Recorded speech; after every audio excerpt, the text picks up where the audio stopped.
The cathedral roof is about to cave in on my soul. Chapter 1. The air inside the grand cathedral tastes like dust and cold stone. What followed was a suffocating wave of heavy incense meant to mask the smell of politics. Lucien Draven stands tall in his royal pavilion. His advisors mutter about the peace treaty. They want him to smile for the cameras. Lucien just stares at the gold leaf altar. He feels nothing inside his chest. Because of that, he treats the wedding like a battlefield execution. Just sign the parchment, Your Majesty, and let the rival kingdoms pretend they love each other. General Vance mutters. Lucien does not answer. He only adjusts the heavy silver buttons on his tunic. His heart is a block of ice. 6 years ago, the Ashcroft estate burned to ash. 6 years ago, Evelyn died in the flames. Before she could move, Lucien lost his world. That grief carved out a hollow space inside his ribs. He believes a king must be a stone wall. Yet his wolf scratches at the back of his mind. It is a restless, starving beast. Lucien forces the animal down with cold logic. Duty is all he has left. As the cathedral doors swing open, a crisp breeze sweeps down the aisle. It carries a scent that makes Lucien stop dead in his tracks. Jasmine, fresh snowfall, wild lavender. His breath catches in his throat. Lucien's world tilts. His wolf rises with a violent, deafening roar. That impossible scent rips through the stale incense. It wraps around his lungs like a physical hand. What is that? Lucien whispers. His eyes dart across the crowded pews. High society lords and sniveling dukes turn their heads. None of them smell like winter and flowers. Lucien's boots hit the marble floor. He walks down the center aisle, ignoring the startled gasps of the nobles. He has to find the source. Every single step feels like walking on broken glass. Your Majesty, the procession hasn't started. An advisor hisses behind him. Lucien ignores him. The scent grows stronger. It pulls him forward by an invisible silver cord. The organ swells with a dramatic, booming chord. The heavy oak doors at the front of the altar slowly part. A pair of silk curtains pulls back. The bride steps into the harsh white light. Lucien freezes. The breath leaves his lungs in a sharp rush. It is her. Evelyn Ashcroft. She wears a gown spun from white silk and silver thread. Her hair falls in dark waves past her shoulders. Her skin glows like polished pearl. But her eyes are entirely empty. She looks straight at Lucien with the polite blank stare of a complete stranger. The mate bond tears open his soul like a rusty blade. It screams for him to claim her. Yet Evelyn looks away without a flicker of recognition. Lucien takes a hard step forward, his chest heaving. Before he can call her name, his sharp alpha vision catches a flicker of movement in the shadowy rafters high above. Steel gleams in the dim light. 24 elite crossbowmen crouch in the wooden beams. Their arrows are pointed straight at Evelyn's heart. Chapter 2. The cathedral beams hide a sea of silent killers. Lucien stops his advance so fast his boots skid on the polished stone. His chest burns with pure, unadulterated agony. Cedric Blackthorn stands proudly at the altar, smiling like a cat that swallowed the canary. Cedric's hand rests firmly on Evelyn's gloved wrist. He knows Lucien is here. He planned this entire trap. Move an inch, beast, and her blood is on your hands. A low, rasping voice echoes faintly from the rafters. Lucien's fists clench until his knuckles turn white. His claws press painfully against his palms. If he shifts into his wolf, the archers will let loose a volley of silver-tipped bolts. Evelyn will die before she even knows he is there.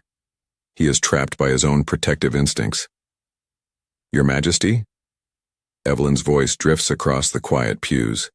It is softer than he remembers. It carries a strange, haunting flatness. She tilts her head, looking at him with mild curiosity. There is no warmth in her green eyes.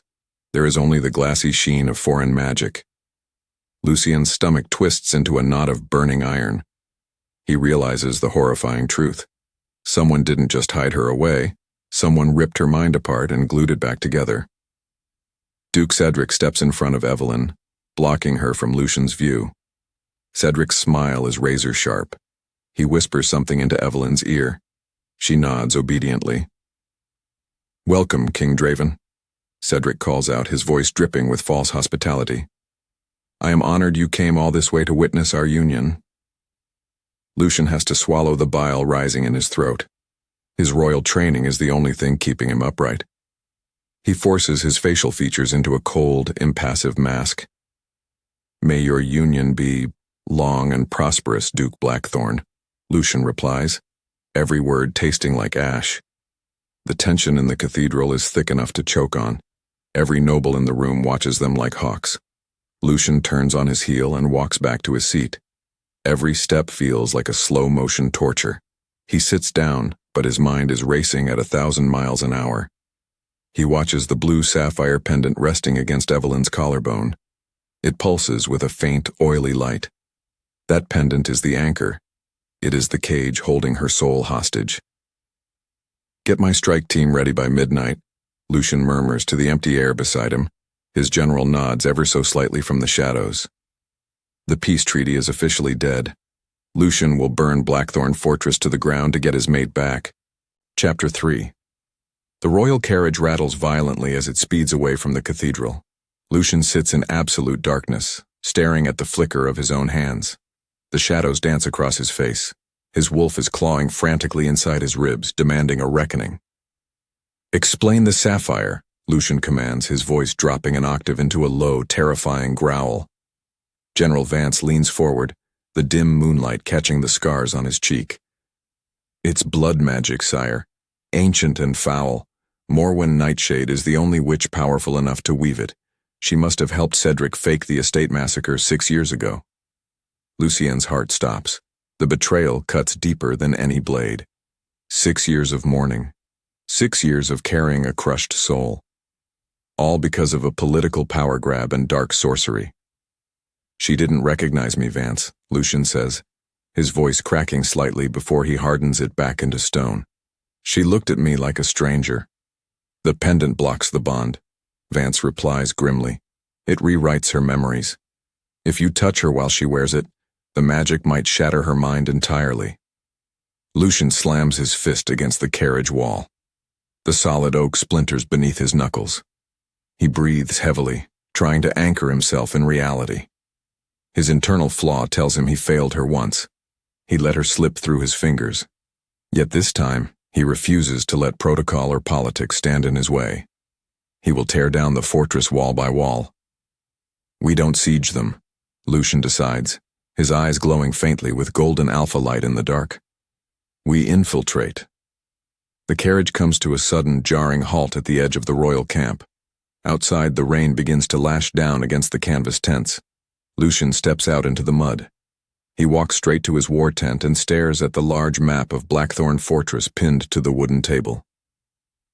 Gather the elite guard, Lucien commands, staring at the jagged cliffs marked on the parchment. We leave in an hour. The wind howls outside, carrying the distant scent of the storm. Lucien touches the scar on his shoulder, a reminder of the night he lost everything. This time, the outcome will be different. He draws his hunting dagger, testing the sharp edge against his thumb. A single drop of blood wells up on his skin. He watches it with a cold, hungry focus. Evelyn, he whispers into the empty tent. Hold on just a little longer. Chapter 4. Meanwhile, the glittering crystal chandeliers of the grand reception hall cast a harsh, blinding glare over the sea of drinking nobles. Lucien walked with the stiff, mechanical precision of a soldier marching toward a firing squad. Because of that, every courtier instinctively stepped out of his path, sensing the dark, suffocating aura rolling off his shoulders. He needed to get close to Evelyn. He needed to verify the nature of the magic binding her. Duke Cedric stood on a raised dais, his arm possessively slung around Evelyn's slender waist. Without warning, Lucien approached the dais, his boots clicking sharply against the marble. Evelyn turned her head toward him, her green eyes completely devoid of the fierce passion he remembered. Ah, the King of the North graces us with his presence, Cedric purred, his voice dripping with venomous triumph. Care to toast the bride, Your Majesty? Lucien kept his expression carved from granite. He looked past Cedric, locking his gaze onto Evelyn. Up close, the scent of fresh snowfall was tragically tainted. Beneath her perfume hung the sharp, metallic stench of corrupted blood magic. "I only came to offer my regards to the lady," Lucien said, his voice dropping into a low, gravelly register that made nearby lords shudder. Evelyn offered a polite, distant smile. "Thank you, Your Majesty. Your presence here is unexpected." Her words felt like a physical blow to Lucien's chest. Her voice lacked any melody of their shared past. Because she looked at him like a stranger, Lucien felt a hot wave of panic clawing up his throat. He forced his fingers to uncurl from their tight fists. Resting against her collarbone, the sapphire pendant pulsed with a sickly, oily luminescence. "Do you know what happens to things that are stolen, Duke Blackthorn?" Lucien murmured, leaning in just enough for only Cedric to hear. Cedric's smirk widened. "They become property, King Draven, and property belongs to the man who holds the key." In that moment, Lucien realized the full scope of the trap. Cedric wasn't just holding a hostage, he was mocking the entire Alpha hierarchy. Why did Cedric risk starting a holy war just to trap an amnesiac woman? That question hung heavily in the air, looping unanswered in Lucien's mind like a dark omen. Lucien raised his glass of amber wine, clinking it against Cedric's crystal flute with a sharp, echoing snap. "May you get exactly what you deserve," Lucien whispered. Chapter 5. As the heavy oak doors of the fortress closed behind him, Lucien collapsed onto the velvet cushions of his royal carriage. The door slammed shut, plunging him into absolute darkness. That's when the panic attack hit him like a physical blow. His chest seized violently. His lungs forgot how to draw in air. Memories of the burning Ashcroft estate flashed behind his eyelids, the crackle of hungry flames, the smell of burning ash and spilled blood. He had crawled through the smoke 6 years ago, screaming her name until his vocal cords tore. Because he failed to pull her from that inferno, he had spent 6 years walking as a ghost in his own skin. "Breathe, you fool," Lucien choked out, his claws digging deep into the upholstery. His wolf scratched frantically at the walls of his consciousness, howling in agony. Lucien gripped his own hair, rocking back and forth as the phantom heat of the fire licked at his skin. Have you ever felt the unbearable weight of a survivor's guilt crushing your ribs to dust? That is the quiet torture of a king who lost his heart. Just like that, the illusion of his unbreakable royal composure shattered entirely. He was not a stone wall. He was a starving beast locked in a cage of his own making. The unsigned peace treaty lay on the small table before him, mocking him with its clean, unblemished white parchment. Why was she wearing the sapphire pendant instead of a traditional family heirloom? Another open loop snagged on the edges of his racing thoughts. Morwen Nightshade had engineered this entire facade. Yet no matter how hard he tried to calm his breathing, his instincts screamed that Evelyn was in mortal danger right now. Through the carriage window, the rain began to hammer furiously against the glass. Lucien stared at his reflection in the dark pane. His golden eyes glowed faintly in the shadows, wild and untamed. The diplomat was dead. The Alpha had finally woken up. Chapter 6. That night, the royal camp was a flurry of grim, silent preparation. Lucien stepped out of his command tent, the cold rain immediately soaking through his dark linen shirt. He did not care. His men stood in tight, disciplined formations around the muddy clearing, their faces hardened for war.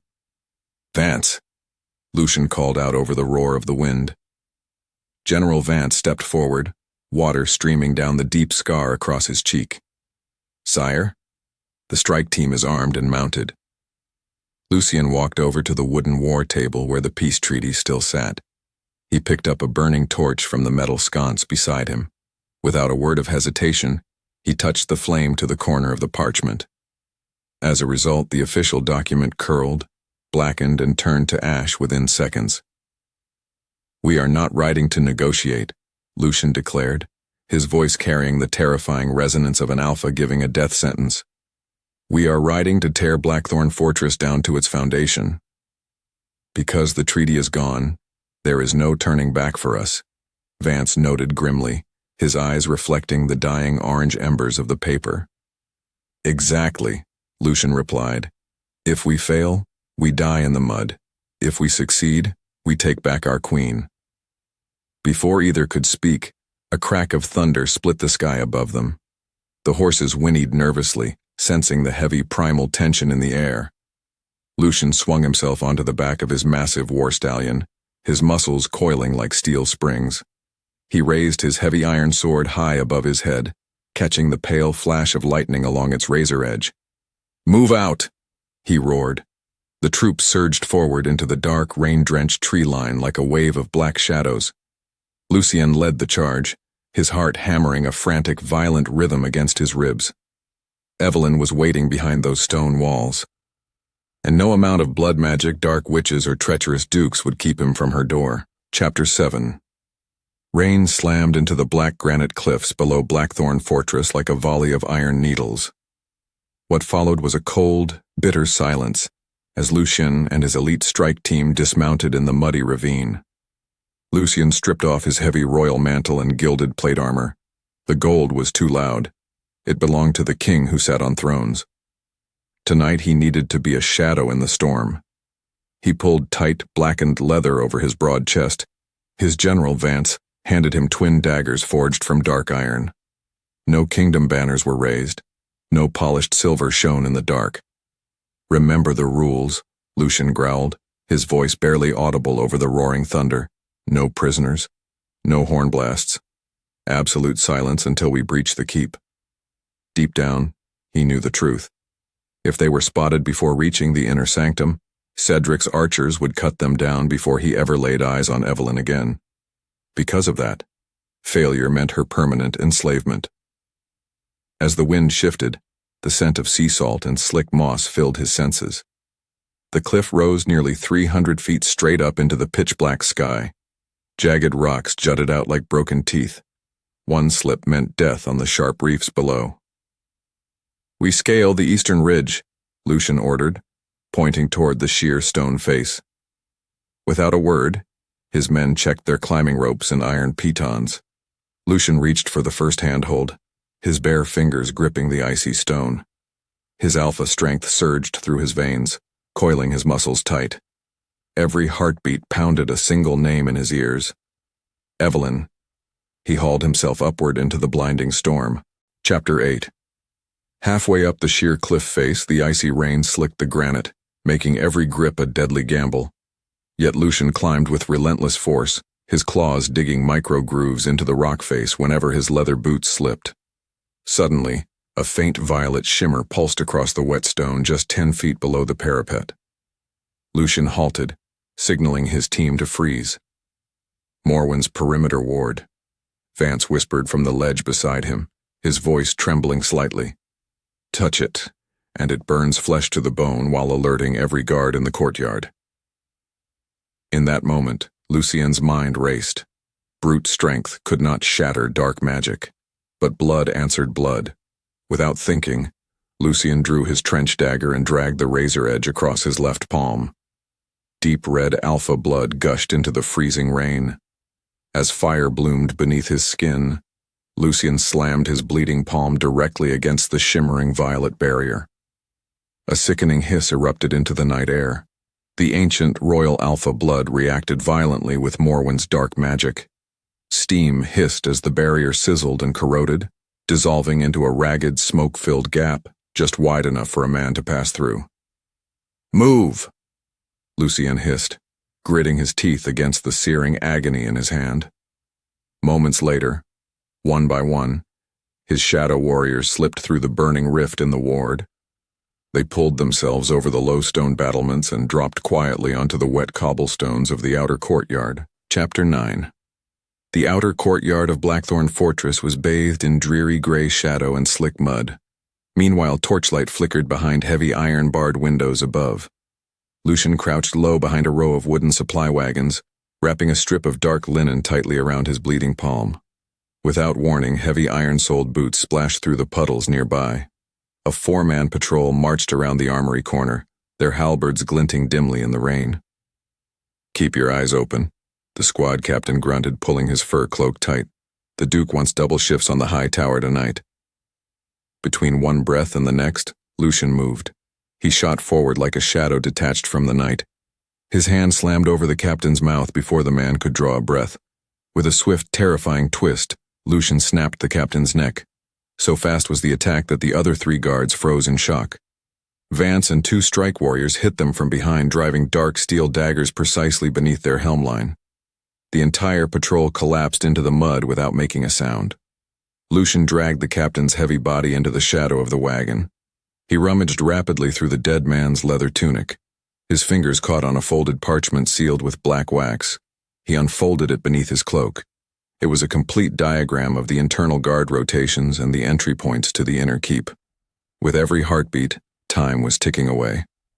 Lucien looked up from the map, his golden eyes locking onto the colossal iron doors at the base of the central keep. "The path is open," Lucien whispered, his voice dark and deadly as he gestured toward the fortress doors. "Now we take the tower." Chapter 10. The stone stairs spiraling down into the bowels of Blackthorn Fortress smelled of ancient rot and wet earth. Vance waved his hand, signaling the strike team to form a tight wedge. Yet the air quickly grew heavy with a sickly sweet perfume that clung to the back of Lucien's throat. It was burning nightshade. Without warning, a thick green mist hissed from a series of hidden wall vents. The vapor swallowed the corridor whole, blinding Lucien in a neon-tinted haze. When his vision cleared, his men were completely gone. Instead, he stood alone in the burning ruins of the old Ashcroft estate. With every heartbeat, the phantom heat scorched his skin. The roar of hungry flames echoed off the crumbling stone walls. Through the smoke, a familiar figure appeared. It was Evelyn, trapped behind a wall of blazing timber, screaming out his name. "Lucien, help me!" she cried, her voice tearing through the crackle of fire. His wolf surged forward with a desperate, unhinged fury. Lucien lunged toward her, ignoring the burning beams crashing down around his shoulders. But as his fingers brushed her hand, her flesh turned to gray ash and blew away in the wind. "No!" Lucien roared, his voice cracking with raw agony. In that moment, he realized it was a trick. The illusion shattered like cheap glass, dropping him back into the cold, damp stone hallway of the catacombs. He was panting heavily, sweat dripping from his chin, his claws digging deep into the damp mortar of the wall. "Get a hold of yourself," he growled to the empty corridor, wiping the phantom soot from his eyes. Vance's voice echoed from down the hall, shouting his name through the gloom. Lucien pushed off the wall, his muscles coiled tight, driven by a renewed venomous anger. Chapter 11. Following the sound of muffled voices, Lucien and the surviving men crept up a narrow spiral service stair. At the top, a heavy iron grate looked down into Cedric's private receiving hall. Lucien pressed his face against the cold bars, peering into the torchlit room below. Evelyn stood near the hearth, staring blankly at the dancing flames. Duke Cedric stepped up behind her, sliding a heavy hand across her bare shoulder. He pulled her close, lowering his lips to force a kiss onto her cheek. Before either could speak, Evelyn flinched violently away from him. A look of sheer, unadulterated disgust flashed across her emerald eyes, a crack in the magical armor. Cedric grunted in frustration, his fingers tightening painfully on her arm. "You will learn your place, little wolf," Cedric snarled, shaking her slightly. In the span of a breath, the sapphire pendant on her chest flared with a blinding, oily blue light. The life vanished from her eyes again, replaced by a smooth, docile glaze. She nodded obediently, her posture relaxing into a stiff, lifeless puppet pose. Down in the dark stairwell, Lucien's breath hitched. Something inside him shifted permanently. He had spent the last 6 years angry at the world, believing she was gone, believing she had somehow failed to survive. Yet seeing her trapped inside her own skull changed everything. "She's fighting him," Lucien whispered, a dangerous quiet fury settling into his bones. "She's still in there. She didn't choose this life. She was a prisoner of war, tortured by blood magic every single day. The stakes were no longer just about reclamation. They were about total liberation. Before he could signal Vance for the next move, a heavy iron portcullis slammed down behind them with a deafening crash, sealing the stairwell shut. Chapter 12. The sharp, rhythmic clanking of heavy steel echoed up the stone stairs. Morwen Nightshade had felt the ward shatter hours ago, and now her personal guard had found them. Without warning, a wall of armored figures surged around the lower bend, brandishing long pikes and heavy swords. "Ambush!" Vance roared, drawing his broadsword. Lucien dropped from the grate, landing squarely in the front line. The narrow stone corridor turned into a brutal, claustrophobic meat grinder. Pikes lunged forward like iron snakes seeking gaps in their leather gear.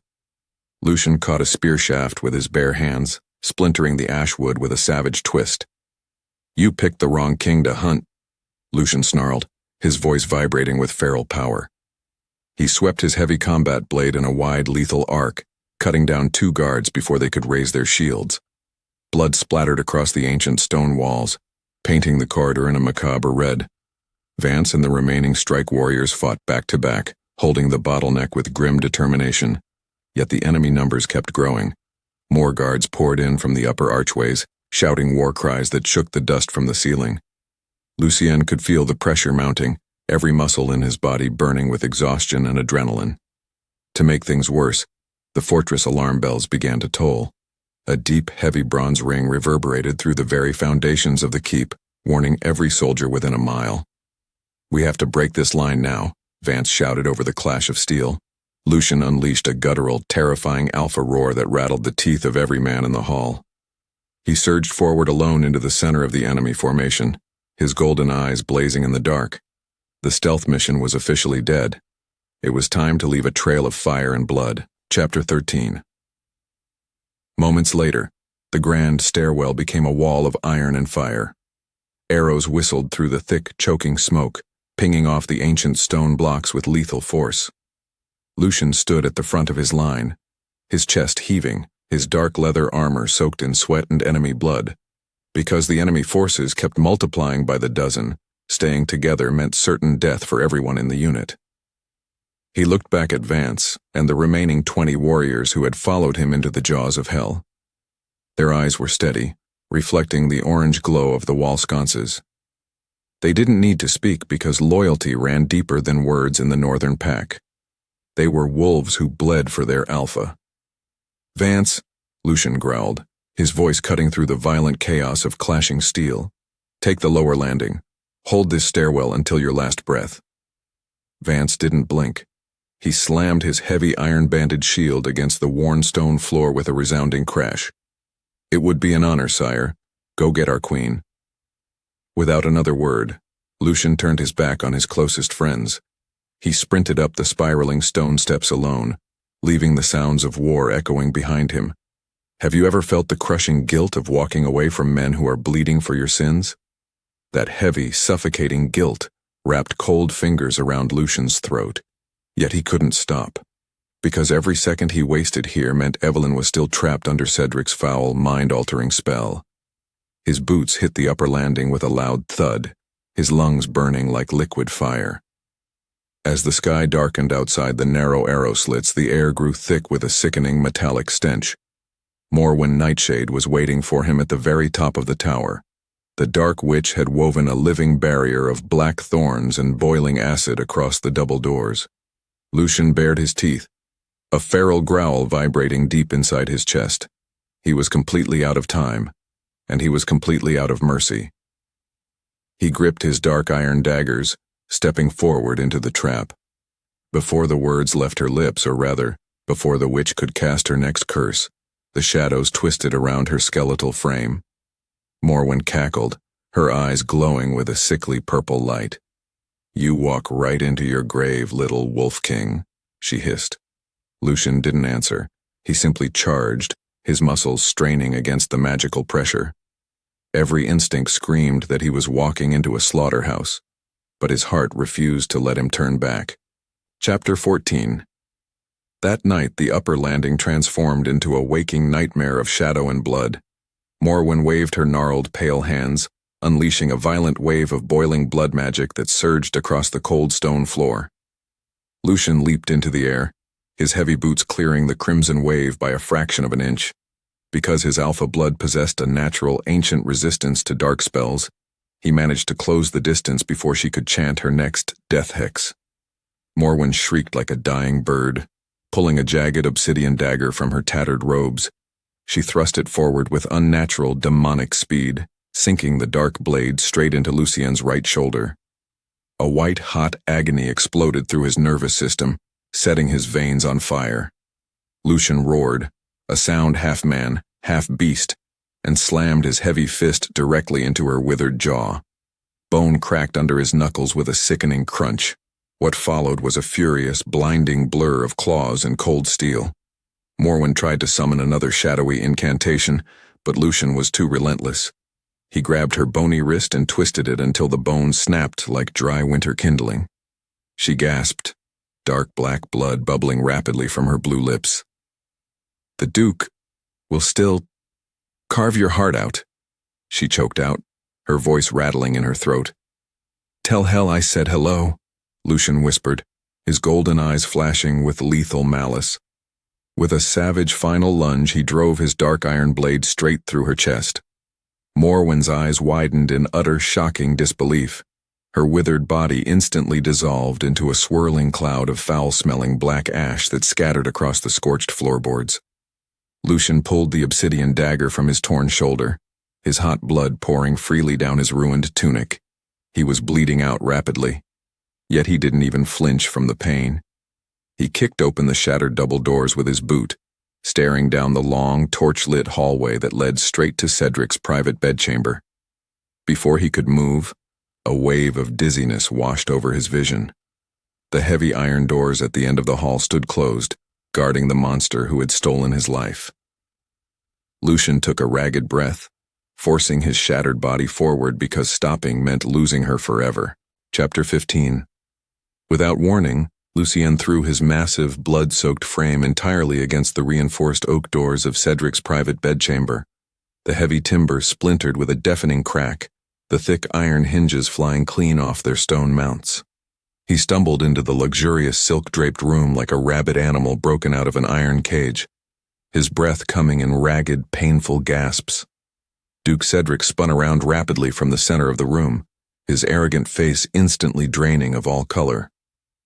Evelyn stood just a few feet beside him, draped in a sheer white silk nightgown, her emerald eyes completely glazed over by the icy, hypnotic curse of the sapphire pendant.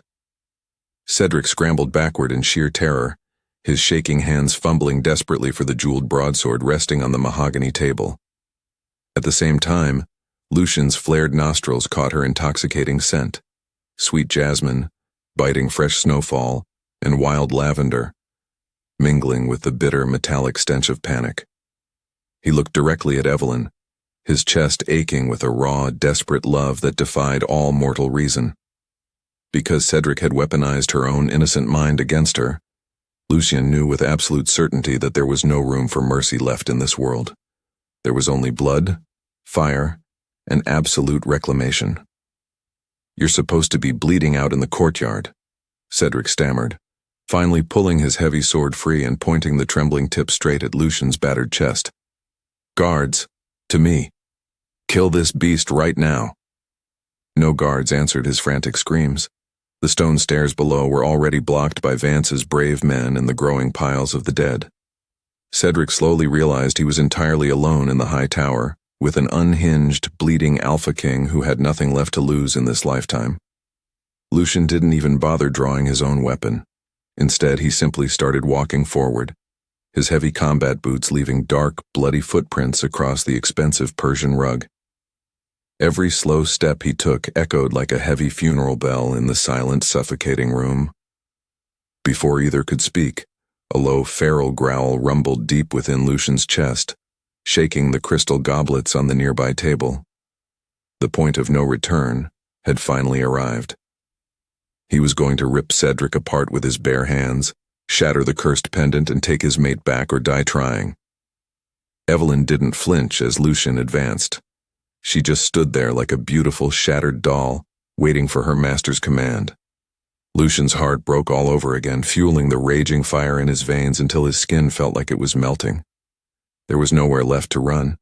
Chapter 16. Even so, the brute strength of an alpha meant nothing against cold, calculating machinery. Lucien surged forward to grab Cedric by the throat, but the Duke merely smiled and slammed his fist down onto a hidden stone button on the mahogany desk. Without warning, the stone walls on either side of the bedchamber hissed open with a loud, grinding screech. Heavy, silver-tipped iron harpoons shot out from the dark recesses like bolts of lightning. Lucien's eyes widened, but he was too slow to dodge. The first harpoon slammed straight into his shoulder, tearing through muscle and bone before pinning him violently against the solid stone wall behind him. Moments later, 2 more silver bolts pierced his thighs, anchoring him in a pool of his own dark blood. A sharp, burning agony exploded through his body. Silver was poison to shifters. It scorched his veins like liquid fire, instantly stripping away his regeneration and leaving him completely paralyzed. "Did you really think I wouldn't prepare for a rabid dog?" Cedric laughed, walking over and kicking Lucien's boot contemptuously. Lucien gasped for air, his vision swimming in a sea of dark spots. His arms hung limply at his sides, dripping blood onto the expensive rug. The heavy iron chains attached to the harpoons pulled taut, locking him in place like a pinned insect. That night, all his grand plans, his midnight raid, and his fiery vengeance collapsed into a bitter, suffocating failure. He had walked right into the hunter's den and offered up his own head on a silver platter. Cedric turned his back on the bleeding king and strolled leisurely toward Evelyn. At the same time, Lucien tried to pull against the silver chains, but his muscles simply refused to answer his commands. His wolf whimpered deep inside his consciousness, starving and weak. The Alpha King was completely caged. Chapter 17. Instead of finishing Lucien off with a sword, Cedric decided to inflict a far more devastating form of torture.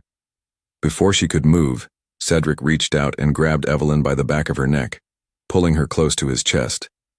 He tapped the glowing sapphire pendant resting against her collarbone, whispering a harsh foreign command in the ancient tongue of blood magic. Evelyn's blank emerald eyes blinked slowly. The empty, glassy stare grew even colder as Morwen's lingering curse took full control of her motor functions. Cedric reached down to the table and picked up a heavy, razor-sharp silver dagger. He pressed the cold hilt directly into Evelyn's soft, trembling palm. "Show him what happens to trespassers, my sweet bride," Cedric purred, his voice dripping with sick satisfaction. "Kill the beast." Evelyn's fingers closed mechanically around the silver handle. Her body turned toward Lucien, moving with the stiff, unnatural grace of a marionette dancing on invisible strings. She stepped across the blood-stained rug, her bare feet walking right toward the man she was fated to love. As the silence stretched across the room, Lucien stared up at her from the floor, his heart shattering into a million jagged pieces. "Evelyn," Lucien choked out, tasting the bitter iron of his own blood. "Fight it. Please. Look at me." She didn't hear him. The sapphire pendant pulsed with a cruel rhythmic blue light, completely blocking out the mate bond. She raised the silver blade high above her head, her face an unreadable mask of absolute emptiness. She was going to cut his throat, and she wouldn't even know whose life she was ending. Chapter 18. In that moment, Lucien stopped pulling against the silver chains. The burning pain in his body suddenly faded into a numbing, cold void. Deep down, she knew the truth. Or rather, Lucien knew that fighting was entirely useless now. He had lost.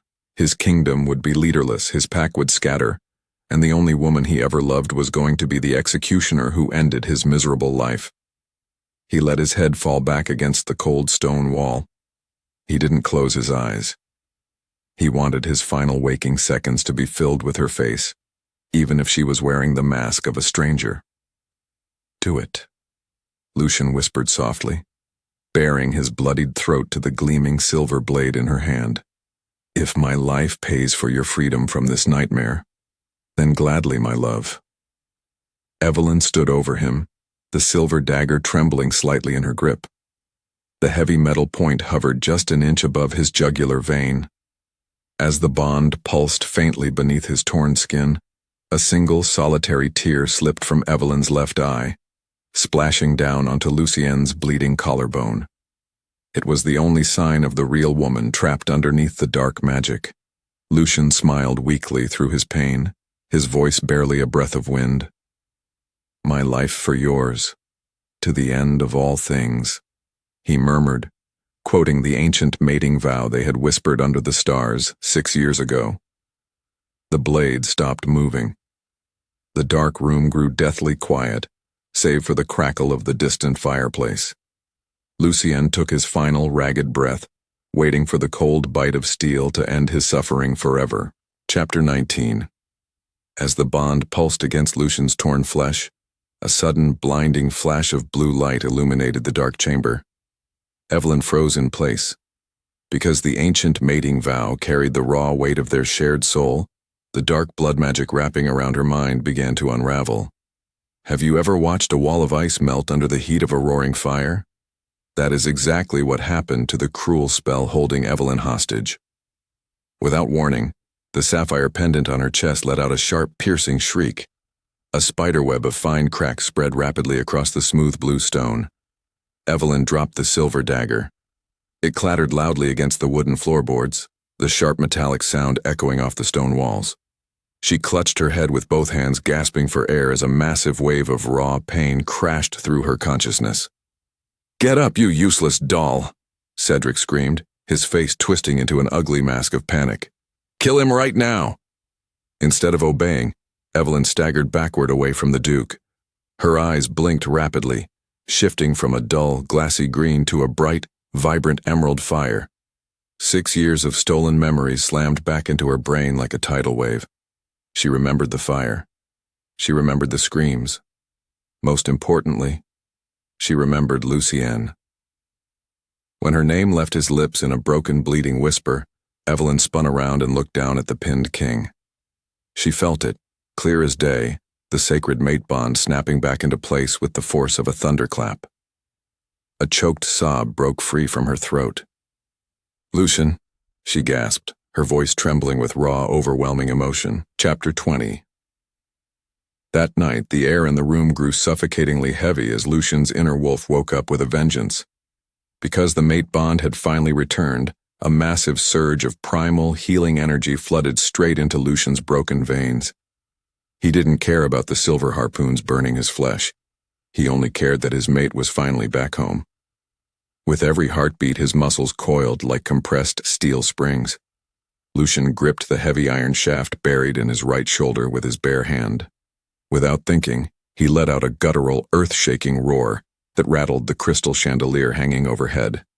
In that moment, he pulled. A sickening, wet, tearing sound echoed through the room as Lucien ripped the first silver bolt straight out of his own shoulder. Blood sprayed across the white stone wall. To make things worse for the terrified Duke, Lucien didn't even flinch. He grabbed the second harpoon in his leg and tore it free with another violent jerk, ignoring the agonizing crunch of his own healing bone. Cedric backed away toward the balcony doors, his face pale as death. What are you?" the Duke stammered, raising his sword with shaking hands. "I am an alpha who just got his queen back," Lucien growled, his golden eyes glowing fiercely in the dim candlelight. Chapter 21. Eventually, the last silver harpoon hit the floor with a heavy, echoing thud. Lucien dropped to one knee, panting heavily, dark blood pooling around his boots. Yet his body was already knitting itself back together, the skin closing over the raw wounds with supernatural speed. Evelyn rushed forward, dropping to her knees right beside him. She pressed her trembling hands against his torn chest, her own tears mixing with his blood. "You're bleeding. You're dying," she cried softly, her fingers tracing the scars on his face. "I could never die while you are standing right here," Lucien murmured, catching her hand and pressing a hot, lingering kiss to her palm. Suddenly, Cedric lunged forward with a wild, desperate battle cry, bringing his heavy broadsword down in a lethal arc aimed straight at Lucien's neck. As if pulled by a string, Evelyn spun around, her own hand flying outward. A burst of raw, protective magic, born from the newly awakened mate bond, exploded from her fingertips, slamming directly into Cedric's chest and sending him crashing backward into the heavy mahogany table. Before either could speak, Lucien rose to his full, towering height. He cracked his knuckles, a terrifying, predatory smile spreading across his blood-stained face.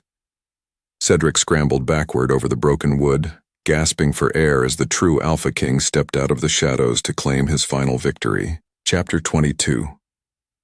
As the bond pulsed fiercely between them, Evelyn reached up to her chest where the fractured sapphire pendant still hung by a scorched silver chain. Because the dark spell was already breaking from her memories, she ripped the cursed artifact off her skin and threw it onto the cold stone floor. Lucien didn't hesitate. Without warning, he brought his heavy boot down hard, crushing the glowing blue crystal into useless dust. A shockwave of released magic blew the remaining candles out across the room. With every step he took, the floorboards groaned beneath his massive weight. Cedric scrambled backward on his elbows, coughing up dark blood from Evelyn's magic blast. "You can't kill me!" Cedric wheezed, his eyes wide with wild terror. "I hold the treaties, I hold the council!" In that moment, Lucien didn't care about politics or treaties or royal laws. He cared only about the 6 years of hell they had both endured.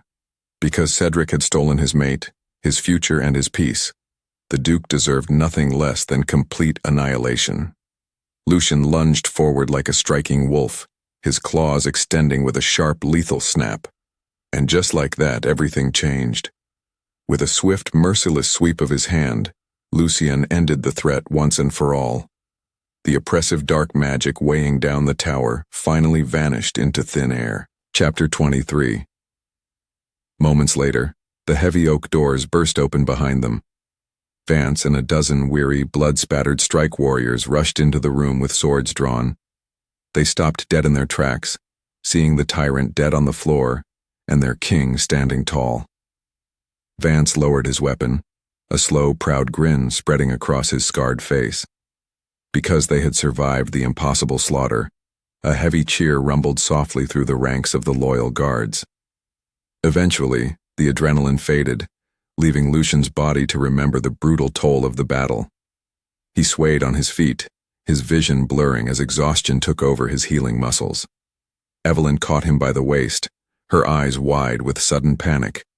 "Lucien, stay with me," she pleaded, pressing her hands against his chest.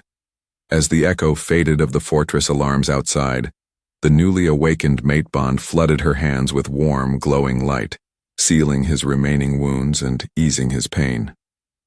In the stillness that followed, Lucien pulled her tightly against his heart, burying his face in her dark, lavender-scented hair. He didn't need a crown or an empire right now. He only needed the woman in his arms. Chapter 24. Come morning, the golden sun rose over a completely transformed kingdom. Lucien stood inside the grand northern throne room, dressed in clean royal black and silver. The councilmen sat in silent awe before him. Lucien didn't make excuses for burning the old peace treaty or waging a shadow war. Because a king who would not fight for his own family could never truly protect his people, he spoke his truth with absolute, unyielding authority.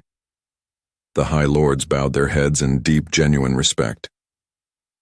That night, the stone balconies of the royal palace offered a quiet, breathtaking view of the peaceful mountains. Evelyn stood at the edge of the stone railing, watching the stars twinkle across the dark velvet sky. Lucien walked up silently from behind, wrapping his warm arms securely around her waist.